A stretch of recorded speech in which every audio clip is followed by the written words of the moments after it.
Bienvenue dans la deuxième séance de la formation FIT.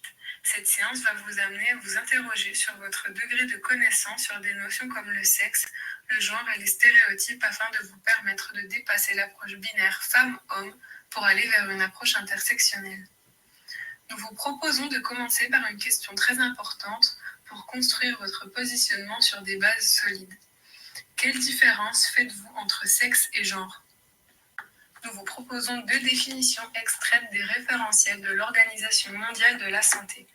Ces définitions permettent de mieux cerner ces deux concepts essentiels et de mieux comprendre comment et pourquoi l'un est biologique et l'autre est une construction sociale qui peut donc ne pas automatiquement correspondre à la réalité physique de la personne. Interrogeons-nous donc maintenant sur les stéréotypes que l'on trouve dans notre société et qui peuvent lourdement impacter les libertés individuelles et contraindre les personnes à se conformer à des rôles attendus, à ressentir un malaise si elles ne répondent pas, entre guillemets, aux attendus de la société. Arrêtons-nous sur les quelques stéréotypes sont tenaces dans la société et entraînent des comportements d'évitement des métiers scientifiques et numériques, ainsi qu'une baisse de l'estime de soi chez les filles, ce qui explique pourquoi les filles se désintéressent des sciences et du numérique. Regardons maintenant dans notre environnement proche. Si nous nous interrogeons, nous verrons que nous pouvons donner plusieurs exemples. Nous sommes environnés d'exemples qu'il est bon de questionner et d'analyser pour pouvoir les combattre. Cette diapositive présente la personne gingenre, qui est une représentation qui combine à la fois l'identité de genre, le sexe biologique et l'expression de genre, l'attirance sexuelle. Combiner ces trois approches permet de mieux casser une vision binaire et d'entrer dans l'approche multidimensionnelle avec une multitude de compositions possibles. Nous voyons ici toute la complexité de notre société et l'importance d'ouvrir son regard pour pouvoir appréhender l'ensemble de situations et prendre en charge la diversité des élèves que nous accueillons. Il est fondamental d'ouvrir son regard et son esprit pour être en capacité de travailler avec tous les individus qui nous entourent, quelles que soient leurs caractéristiques. Dans cette séance, nous vous proposons d'aborder la notion d'intersectionnalité, car il est important de prendre conscience de son importance et surtout de la nécessité impérieuse de prendre en compte une multiplicité de paramètres qui agissent et interagissent les uns avec les autres et qui font système. Il est également important de comprendre la nécessité d'avoir un regard inclusif et d'être conscient de la complexité pour pouvoir se positionner de façon équitable. Interrogeons-nous d'abord sur notre représentation de l'intersectionnalité. Qu'est-ce que l'intersectionnalité pour nous ? Avons-nous une idée précise de celle-ci ? Nous sommes-nous déjà questionnés sur le sujet ? Avons-nous déjà dû gérer des situations dans lesquelles elle était un facteur qui intervenait dans nos prises de décision ? Nous vous proposons de visionner cette petite vidéo qui traite de l'intersectionnalité de façon humoristique, car elle permet d'entrevoir toutes les dimensions de celle-ci et d'intégrer un bon nombre de paramètres qui seront déterminants dans notre prise de position et qui guideront nos conduites à suivre. Après avoir regardé la vidéo et après réflexion, tentons de définir l'intersectionnalité. Que retenir ? Et comment en faire une force pour notre positionnement et nos prises de décision ? Allons plus loin. Regardons quelques composantes qui peuvent enrichir notre réflexion et faire avancer notre positionnement. Il est essentiel de croiser plusieurs composantes pour appréhender les différentes formes de discrimination et élargir le spectre de notre réflexion. D'autres paramètres peuvent intervenir et ne sont pas à oublier. Il est important de bien cerner les publics avec lesquels nous travaillons et de prendre en compte l'ensemble du spectre.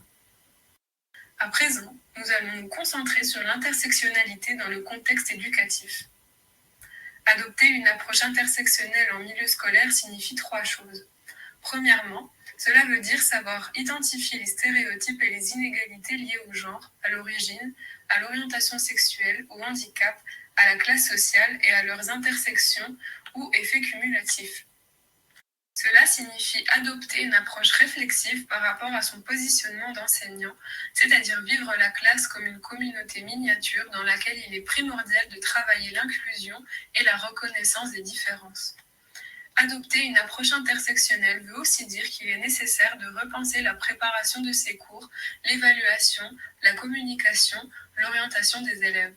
Cette nouvelle perspective tient compte des différences qui agissent dans la complexité des systèmes d'inégalité.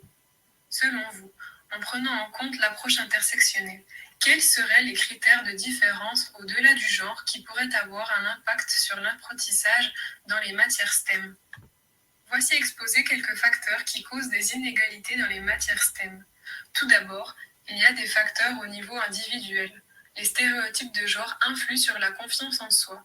Selon la publication de la DEPP, la Direction de l'évaluation de la prospective et de la performance intitulée Filles et garçons sur le chemin de l'égalité paru en 2023, à niveau de maîtrise égale, les filles sont moins confiantes que les garçons face aux évaluations et pour réussir l'année scolaire en cours. Elles ont tendance à se sous-estimer. Interviennent aussi des facteurs au niveau organisationnel. Notre culture organisationnelle a tendance à être axée sur le genre. Les conditions de travail sont différentes entre les hommes et les femmes. Les facteurs de niveau social interviennent aussi. Selon Eurostat, qui est la direction générale de la Commission européenne chargée de l'information statistique, les conditions socio-économiques sont une source de disparité parmi les étudiants en STEM. Le niveau d'éducation des parents ainsi que leur milieu socio-économique sont un facteur clé pour déterminer le bien-être, la situation économique et la carrière future des enfants. Selon l'OCDE, l'Organisation de coopération et de développement économique, les enfants de parents plus instruits suivent davantage de cours de mathématiques et de sciences dans l'enseignement secondaire supérieur et obtiennent de meilleurs résultats. Le Programme international pour le suivi des acquis des élèves PISA 2015 a révélé en 2015 que, dans la majorité des 35 pays participants, les élèves immigrés de première et de deuxième génération ont tendance à avoir de moins bons résultats que leurs pères non immigrés. Merci d'avoir suivi la séance 2 de la formation FIT. Nous vous invitons à nous retrouver pour la séance 3 qui traitera des inégalités genrées dans l'enseignement et les professions liées en France.